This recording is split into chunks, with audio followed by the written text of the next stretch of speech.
sampaikan komitmen bahwa kami akan membantu sepanjang dia bisa terbuka secara terang, mengungkapkan secara terang benderang apa sih yang menjadi fakta-fakta hukumnya. Jangan lagi ada yang ditutupi gitu. Nah, alhamdulillah kemarin kita sepakat dia mau buka semua gitu.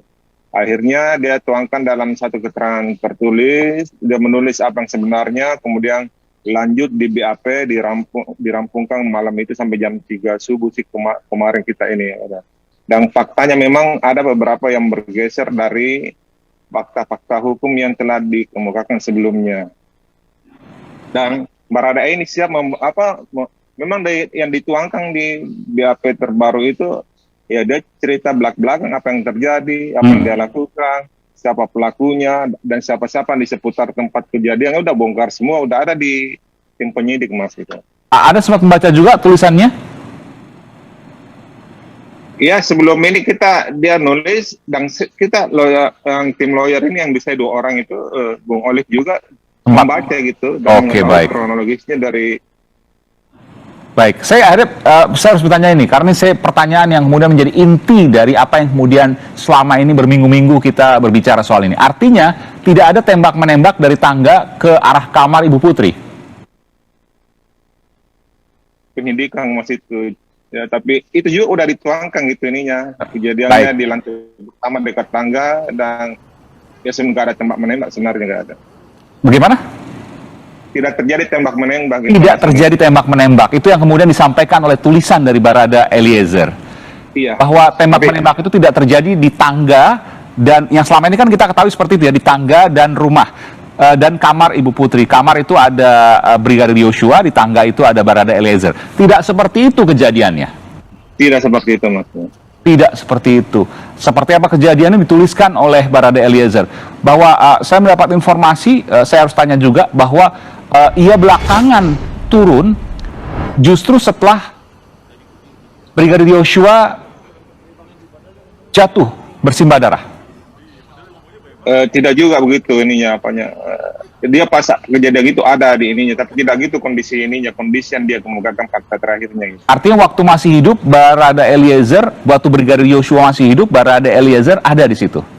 Ada di situ, ada. Ada. Jadi proses pembunuhan, misalnya proses tewasnya Barada Eliezer, entah pakai itu dugaan pembunuhan atau yang lain, itu Barada Eliezer melihat dengan mata kepala sendiri? Melihat, dan ada beberapa saksi gitu. Udah dikemukakan ini, udah dibongkar semua, udah diungkapkan semua fakta-fakta hukumnya di BAP Mas. Udah di belak-belakang, udah diinikan kayaknya. Oke. Dan yang menembak Brigadir Yosua bukan Barada Eliezer? Saya sebenarnya tidak dalam kapasitas untuk ini mengungkapkan ini, menjelaskan ini, karena ini wilayah penyidikan gitu Mas. Tapi intinya dia mengaku kesalahannya, berarti dia berbuat juga, dan karena dia mau justice collaborator, berarti itu kan isyarat bahwa ada pelaku lain yang terlibat gitu. Itu isyaratnya ke sana Mas. Dia diperintah untuk apa Pak Burhan? Kan dikatakan dia diperintah. Ya, ada perintah terkait dengan tindak pidana yang disangkakan.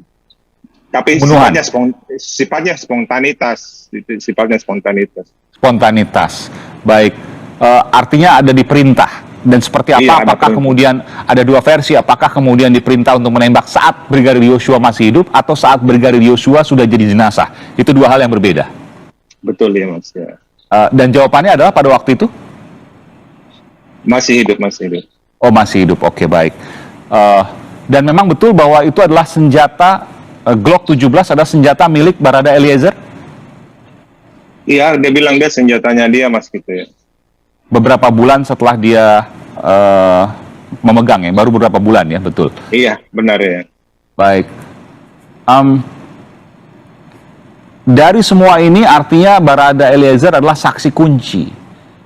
Tentu perlu perlindungan khusus soal ini. Betul demikian, Pak Burhan? Iya, benar Mas. Ini kan sebenarnya kotak Pandoranya kan udah kebuka di Barada Eliezer ini. Dari kemarin BAP itu udah kebuka semua. Nah, ini kalau tinggal disesuaikan barang-barang bukti dengan pengakuan Barada ini gitu. Nah, begitu dapat barang-barang bukti yang bersesuaian, ya pasti udah ada selanjutnya. Ya, kalau tadi disebutkan, saya harus tanya terakhir untuk ini, saya tanya ke Pak Burhan. Kalau tadi dikatakan tidak ada tembak-menembak dari tangga ke kamarnya Ibu Putri, artinya proses kematian Brigadir Yosua adalah bentuk eksekusi.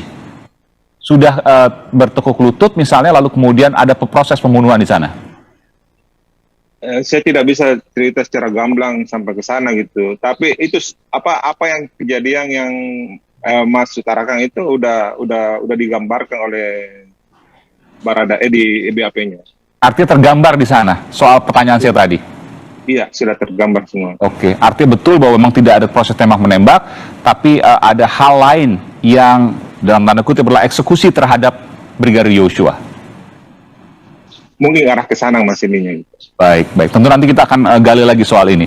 Apa yang sekarang dilakukan oleh tim pengacara terkait dengan saksi kunci? Karena ini luar biasa. Saksi kunci yang memegang semua informasi dan membuka. Padahal ia kan kalau dilihat dari pangkatnya tamtama paling bawah.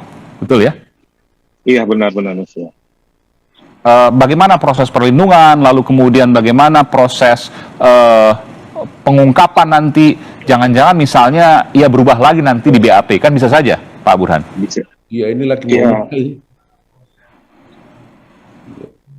Ya. Iya, jadi intinya kemarin kan kita udah sepakat bahwa kita dampingi dan dia harus cerita yang jujur, karena kita juga tidak mau terlalu berlarut-larut dengan cerita-cerita yang simpang siur kiri kanan. Dan alhamdulillah pada saat malam itu juga kami dua orang itu ya bisa secara hati nurani dia terbuka gitu, secara ini menceritakan detailnya, dan kemudian dia karena udah itu dianggap yang benar versi Baradae, makanya kita minta di BAP dituntaskan secepatnya, dibuatkan